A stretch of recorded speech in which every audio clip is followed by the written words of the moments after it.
পশ্চিমবঙ্গের গাজলডোবা থেকে প্রায় 50 কিলোমিটার পথ পেরিয়ে কোচবিহারের মেখলিগঞ্জ দিয়ে বাংলাদেশে ঢুকেছে তিস্তা নদী। আর এই তিস্তার জলবন্টন নিয়ে ভারত বাংলাদেশের মধ্যে দীর্ঘদিনের বিতর্ক। প্রধানমন্ত্রী থাকাকালীন গত জুলাই মাসে দিল্লিতে এসে ভারতের প্রধানমন্ত্রী নরেন্দ্র মোদীর সঙ্গে বৈঠক করেছিলেন শেখ হাসিনা। আলোচনা হয়েছিল ভারত বাংলাদেশের যৌথ উদ্যোগে হবে তিস্তা অ্যাকশন প্ল্যান। আর তারপরেই ঘটে অভ্যুত্থান। বাংলাদেশে নতুন অন্তর্বর্তীকালীন সরকার ক্ষমতায় এসেছে। তিস্তা নিয়ে তারা কি ভাবছেন? বাংলাদেশ নয়, গাজলডোবার নিচে বাংলাদেশ সীমান্ত পর্যন্ত বসবাসকারী হাজার হাজার পশ্চিমবঙ্গের মানুষ জানতে চান এই উত্তর। কারণ গাজলডোবার বাঁধের জন্য শুধু বাংলাদেশ নয়, তিস্তার জল পাচ্ছেন না ভারতের এই 50 কিলোমিটার অঞ্চলে বসবাসকারী মানুষ। তারই মধ্যে কিছুদিন আগে পাহাড়ে তিস্তার ওপর তৈরি একটি বাঁধ ভেঙে যায়। তাতেও ভয়াবহ বন্যা হয়েছিল এই অঞ্চলে। বাঁধের জন্য এখন আর নদীতে মাছ হয় না। বন্যার জন্য চরে চাষাবাদও বন্ধ হয়ে গেছে। ওই যে সামনের দিক দিয়েই পিছন দিকে দিয়েই বাংলাদেশ ঢুকতেছে জলটা। আগে তো আমাদের সুবিধা ছিল, এখন তো আমাদের ওই যে ড্যাম ভাঙার পর থেকে এবার তিস্তার অবস্থা খুব খারাপ আছে। মানে মোটামুটি আগে তো মোটামুটি আমাদের এই যে চরটা ছিল চওড়া ছিল, এখন ওই যে ব্রিজের কিয়ার থেকে ব্রিজে যে কিয়ার বাঁধটা হওয়ার পর থেকে আমাদের নদীটা চওড়াটা খাটো হয়ে গেছে।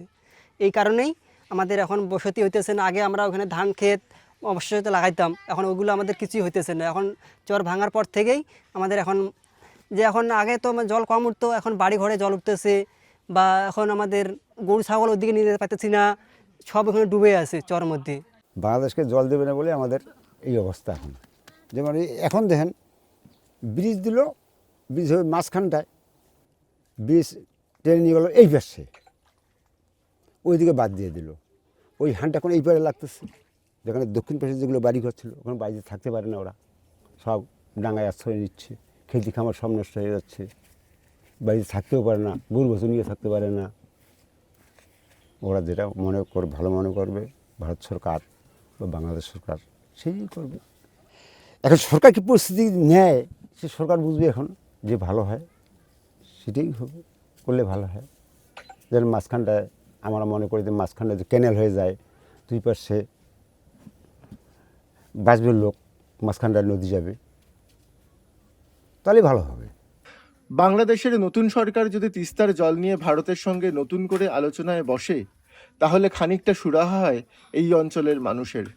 সীমান্তের ধারে বসবাসকারী এই মানুষদের বক্তব্য, প্রতি বছর বন্যার জল ঢুকছে তাদের বাড়িতে, ভাঙছে পাড়, ভেসে যাচ্ছে ক্ষেত। তার উপর তিস্তার ওপর নতুন সেতুর কারণেও নষ্ট হয়েছে জমি। অসহায় অবস্থা তাদের। আমাদের সমস্যা খালি একটাই, মানে এদিকে তো বিএসএফরা ভালো পাহারা দেয়, পাহারা না দিলে আমরা এত কাছে থাকতে পারতাম না। কিন্তু এই যে আমাদের মাঝে মাঝে কি বছরে 2-3 বার আমাদের বন্যায় চুবেন খেতে হয়। বান নাই, বান একদম ভেঙে গেছে। এই বাঁধের জন্যই আমাদের কষ্ট। বানটা যদি একটু ভালো করে দিত তাহলে এত বড় গ্রামটা সবাই মানে সুরক্ষিত থাকতো। সত্যিই কি তিস্তা নিয়ে নতুন করে আলোচনা হওয়া সম্ভব? তিস্তার উপর যে নির্মাণগুলি হয়েছে তারই বা কী অবস্থা? এখনই ওই হাসিনার সফরে জুলাই মাসে যে কথাবার্তা হয়েছে সেটা ধরবেই না। বাংলাদেশের এখন যে টালমাটাল অবস্থা, এখন তো অন্তর্বর্তীকালীন সরকার, নির্বাচিত সরকার হলেও ওরা সেট আপ করতে এত সময় নেবে, তিস্তা নিয়ে ভাববার সময় নেই আর কি। প্রাকৃতিক বিষয়ের উপরে যা কিছু হবে, পরিবেশ ভাবনার বিজ্ঞান চেতনাটা যদি 100% ঠিক না হয় তাহলে তো এটা গণ্ডগোল হবে। তিস্তা দেখুন, তিস্তার মতন প্রজেক্ট, যে কোনো প্রজেক্টের আয়ুকাল থাকে মাত্র 50 বছর। এটা 48 বছরের উপরে হয়ে গেল, এখনো কমপ্লিটই হলো না। তিস্তার ডানহাতি খাল বাঁহাতি খাল আছে, ডানহাতি খাল দিয়ে অল্প একটু জল যায় শিলিগুড়ি ফাঁসিদাবাদ দিকে, বাঁহাতি খালটা তো চালুই হলো না, অথচ 50 বছর হতে চললো। যদি এক্সপায়ারি ডেট ধরি তাহলে তিস্তা ব্যারেজটা তো এখন এক্সপায়ার্ড। তো ওটা করবে এটা কি? এটা খুলেও রাখা যাচ্ছে না, ফেলেও দেওয়া যাচ্ছে না। রাজনীতি আছে, কূটনীতি আছে, আছে পারস্পরিক দর কষাকষি, কিন্তু নদীর জল এসব কিছুই বোঝে না। বাধা পেতে পেতে তিস্তা এখন বেপরোয়া, যার ফল ভোগ করছে শুধু বাংলাদেশ নয়, পশ্চিমবঙ্গের প্রান্তিক মানুষও। কি হবে তাদের? কি হবে প্রকৃতির?